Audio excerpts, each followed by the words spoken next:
Small doses. Self-help from the hip. Small doses. We're talking that shit. Small doses. And keeping it real. Small doses. With me and Nana Seals. It's so funky. Oh, I wanted to ask you just, so as somebody who does like work in these different spaces, like you're in Ferguson when Ferguson happens, but you're also in the classroom, right? Like you spent quite a bit of time in the classroom at Morehouse. Like, as we talk about organic intellectuals and the ability and necessity for those folks and the understanding that that can be a space, where do you feel like education plays an integral part in developing Black intellectuals? Because I don't want to undermine, you know, just the value of that. I can tell you 1000%, I wouldn't be the person I am if I didn't go to graduate school at Columbia with Manny Marable and Stephen Gregory and Farrah Griffin and Robin Kelly. You know, I wouldn't, I know, and I know that, right? Like, I know that I basically had, you know, like white idiots putting Lysol into their skin, into their veins. I basically had just Black intellectualism tapped in, and I could have still been an intellect. Right. But I'm curious to hear your thoughts on the value it's played in not only your life, but where you feel like education and the work that you're doing in the scholarly place in an academic setting, how it helps to develop intellectualism on the Black space as well. Yeah, I think it's important to make the distinction between education and schooling, because I think sometimes we conflate the two. Okay.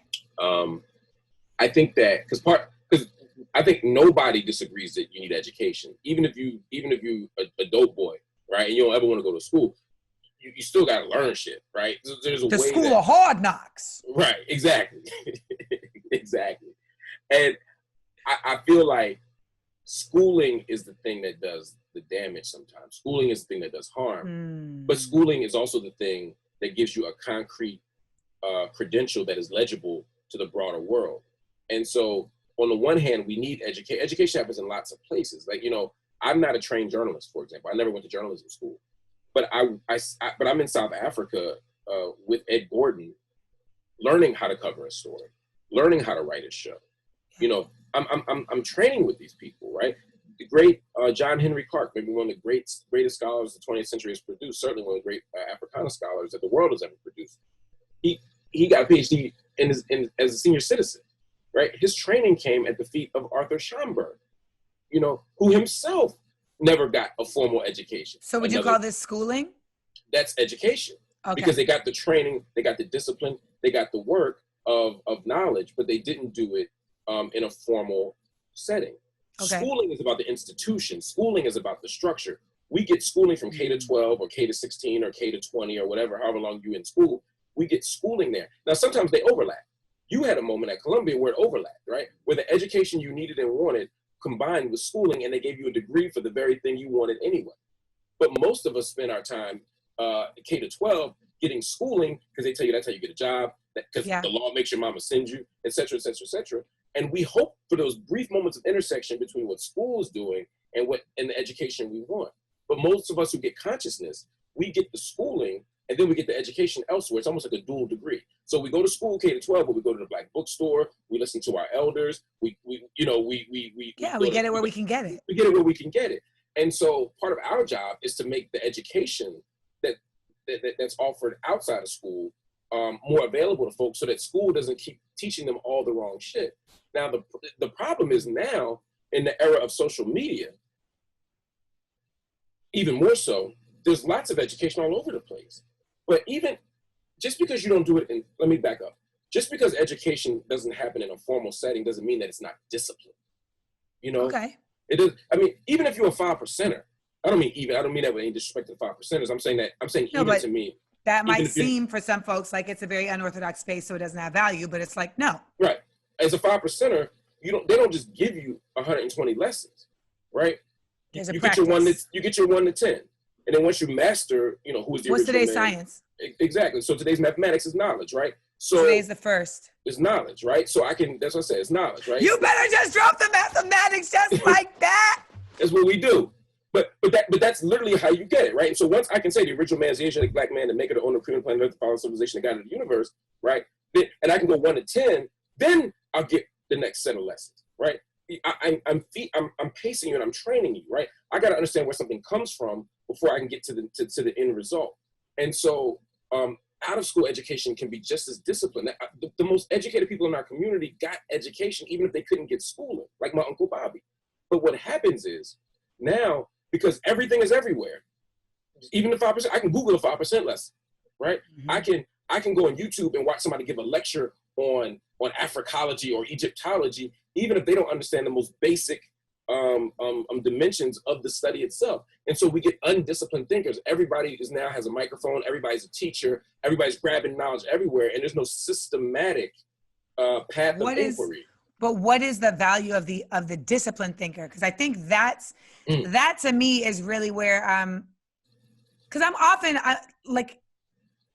oftentimes people are saying stuff to me that I don't want to necessarily devalue, but I'm also able to just identify, like, this is not cohesive. Like, this is not coming from a thought process that has a clear beginning and end. Like, this lineage, like, I hear what you're saying, and it's not that it doesn't have value, but it feels like it's in a vacuum. And I think maybe it's because I'm seeing that it's coming out of an undisciplined thinking, because I feel like everybody can have an opinion now that is not necessarily an educated opinion, but what you're adding is a whole other element to it, which is that it's also not a disciplined education behind it. So can you speak more to that? Yeah, it's about training. Again, and this is why the problem is everything in this world is so individualized now. From our social media pages to how the economy works, everything, we're encouraged to be individuals all the time, when in fact education is by nature a communal project. And so what we need is training, which produces the discipline, right? It's not enough. Malcolm didn't just go and grab 120 books or a couple hundred books out of the library and read. He was given a course of study, right? And that course of study is what, and you say, okay, well, I can't understand the current moment unless I understand history. What point would it be for me to understand American capitalism if I don't understand Karl Marx and I'm not reading Marx first? And to understand what Marx is really saying, I kind of got to read Hegel first. So I need a path of structure. But where do you find that, right? A teacher. But again, it doesn't have to be in school. That's why I say we don't have to conflate schooling and education. Sometimes they intersect, a lot of time they don't. But I need someone to guide me on an intellectual journey. It doesn't mean that the person guiding me is my puppet master, right? No. They're teaching you what to think sometimes, but mostly they're teaching you how to think. Yes. And how to think is far more important than what to think. Because if you teach me how to think, I can understand what you're teaching me in terms of content, but I can also push back. I can challenge you. Because I had the tools to do so. Exactly. And so John Henry Clark may have landed differently than Arturo Schomburg did, but that's okay. We land somewhere else. And this is what makes all of this stuff so important, is that we need discipline. That's why we need community education. We need people to teach and not just talk. But the problem is, and this is my biggest frustration, and I don't mean this with any arrogance, I don't, is that social media makes people seem like your peers when they are not, right? Like I'm not debating with someone. Did you see the post I put on my Instagram about that? Mm-mm. I did a post on my Instagram the other day about that. Like, someone had said to me, it seems like you just don't like white people. And I said, we're not coming at this from the same place for you to even, and I know that because if you can see the way that I approach things and talk about things and deduce things, and you arrive at that, we're not peers. Exactly. And I talked about how, like, you know, a peer group is not simply just based on age. You know, there's so many other things. Are we in the same dream group? Like, do we even have the same aspirations or consider success to be based on the same thing? Do we have the same value group? Like, this peer group also is like, have we put in the same work in ourselves, into our information gathering, into our research? because we're not having a conversation from the same place. You're literally, well, not literally, but you are bringing a pen to a gunfight. Because I got an AR-15 and you come in with a BIC. Right. But from a distance, they can look the same, right? And cable news does that, right? Which is why they say don't argue with fools. Exactly. Because you'll be on cable TV, for example, and you could be an expert in some shit, and you could be talking to some right-wing hack whose only job it is to just disagree with you. But from a distance, y'all are both analysts, right? Right. And so you can't tell. I'm debating someone on Twitter, and I may have spent the last 20 years of my life studying a thing, and this person may have just Googled a thing. I've seen this happen with you. Yeah. And I'm trying to be more disciplined about and more patient about it. On the one hand, not arguing with those folks, but also in positioning myself as a teacher to the broader audience watching this encounter and not worrying about that person or trying to convince that person. John Henry Clark said, I only debate my equals. All others I teach. You know. I only debate my equals. All others I teach. Yes. So here's the thing. You know, my therapist is always trying to tell me, like, Amanda, sometimes you just got to know you're right. Yes. Like, you just got to know it. Like, you don't have to tell it. Like, there's a restraint, she says, that comes from strength and deciding, like, I don't have to put this out all the time in a place of I'm right and you're wrong. And I think that sometimes it comes off that way just in the essence of trying to teach. Right. And trying to correct. But sometimes it literally is just like your best bet for preservation, even of self, is just like, all right, that's what y'all think. I'm going to let y'all think that. I'm going to go over here and continue to teach to the place that people are receiving. And if you want to wander over and come in here, you can. But I think as a Black intellectual, so much of what weighs on our shoulders is the idea that if we don't teach the ones who don't know, then they're going to get lost. And we are carrying the burden of sending our own to the slaughterhouse of ignorance. Right. But the problem is they have to be ready to learn. Absolutely. You know, so I'm debating I'm writing something. I remember the other day, somebody, exact same thing happened. Someone said, you know, but you need to read and think about, and they named a list of shit. They said Flint water, the history of the mass incarceration. They would name like 3 things that were in my last book. Like literally in my book, Nobody. And I replied, because I'm petty. So I was like, well, you know, these are great, important points. You know, I've addressed them in this book, and I posted a picture of the book and like highlighted the, you know. I know you did in the index. Right. And then, you know, they block you. Right. So I just spent 10 minutes of my life trying to prove something to this person that I could have used for someone who actually was ready to learn something, who wasn't just trying to be antagonistic. You know, and then there's the issues of race, the issues of gender. Some people want to learn, they just don't want to learn from a woman. Some people want to learn, but they don't want to learn from a Black woman. Well, so, you know, and et cetera, et cetera, et cetera. And so what I'm trying to do is be more disciplined with my time, but also not debate. Like my students do this. They're like, I disagree. And it's like, look, I could be wrong. I don't say this to my students. In class, you have to engage and create dialogue. But there's a certain hubris that comes from being like a 17-year-old freshman at, say, Morehouse, because this used to happen at Morehouse, you know, debating someone who spent their entire adult life studying a subject and saying that you disagree. It's like, you might not know enough to disagree, right? So I might think, for example, I think Off the Wall is Michael Jackson's best album, right? I think I'm right? I would say that Thriller is his most successful album. Thriller is an amazing album, but I prefer Off the Wall. And I think Bad is the start of the decline, right? I think Bad's, again, an amazing album. Some of my favorite songs on Bad, but I think Bad is, I think they actually go like this, not like this, right?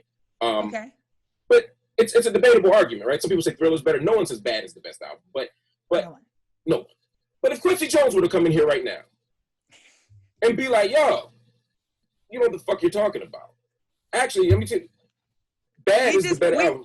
We would be like, please. I would sit back and listen. It doesn't mean that he might be wrong, right? I mean, but it's worth. Yeah, I would allow for the possibility that Quincy fucking Jones might know enough about Michael Jackson's music because he produced all 3 of those records. And he's just made the greatest musician 20th century produced, right? I certainly, as a producer and composer, I would say, you know, this is worth listening to. I'm not going to a priori, before investigation, presume that Quincy don't know what the fuck he's talking about, right? You're going to apply deference. You're just going to basically just defer. Like, please. Because you look dumb not doing it. right? But Quincy that's Jones, the thing. It's like so many people don't understand that concept.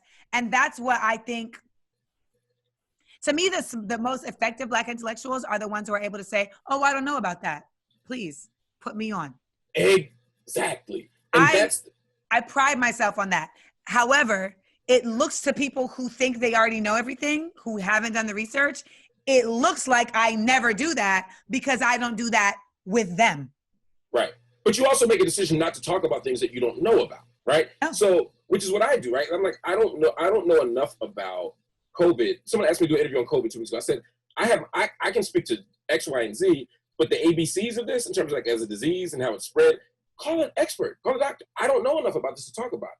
One of my biggest mistakes was when I did a video about Rodney Reed and I made an error in the information that I referenced in the video, right? Yeah. And mind you, in the video, I'm saying, I'm not an expert on this. I'm not an expert on this. This is the stuff I found out and this is what I came up with.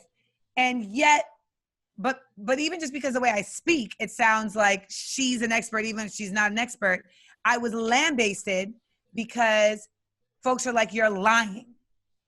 You were lying. And I'm like, but I'm not lying. I made an error, but I broke my own rule because I said too much. Like I should have just spoke on what I did know, which was I know that I felt a certain way about how information had been presented to me. And I should have just cut it at that. But I felt compelled to have to like do an entire, because you feel like you have to give all of that in order for it to be a valid argument, because these days everybody wants to undermine and find, like you said in the beginning, it's like, you can't just name two people, you got to name the African scholar, you got to name the feminist scholar. You just feel like if I don't present you this entire rounded thing, that is not going to have value. But you're right, like there's so much value in simply just knowing, like, I only speak on what I know about. Like, you know about Black people in Palestine. I'm not going to talk about that. That's actually a good example, right? I was tweeting about Afro-Palestinians, right?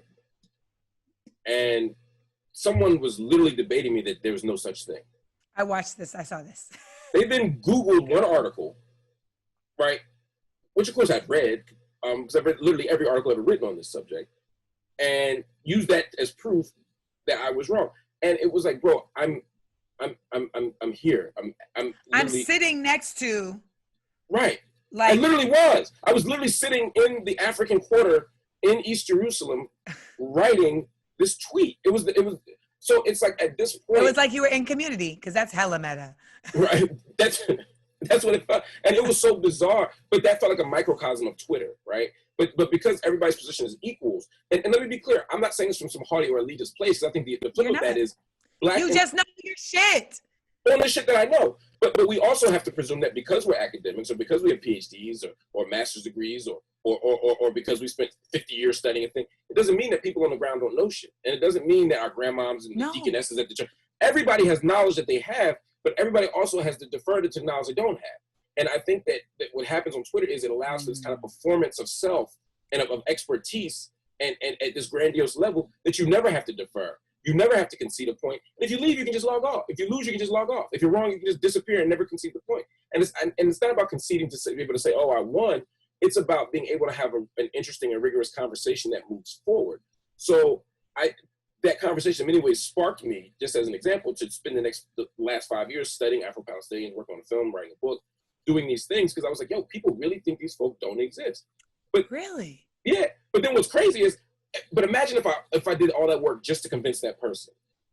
He'd be like, oh, man, I guess you're right. Then he'd go back to eating his chicken pot pie in his mom's basement. Right. And I would have spent 5 years of my life doing something for very little satisfaction. So you also don't want to kind of get into the kind of back and forth, crossfire, pro wrestling kind of competitive thing that happens with intellectual engagement as well. It can't be a blood sport. It has to be for a bigger end. And that bigger end should be the liberation. If you're Black, I believe, should be for the liberation of your people. You said something about disciplined thinking, and you said disciplined thinking. And I just, what I think is so dope about that, because I've never considered that concept.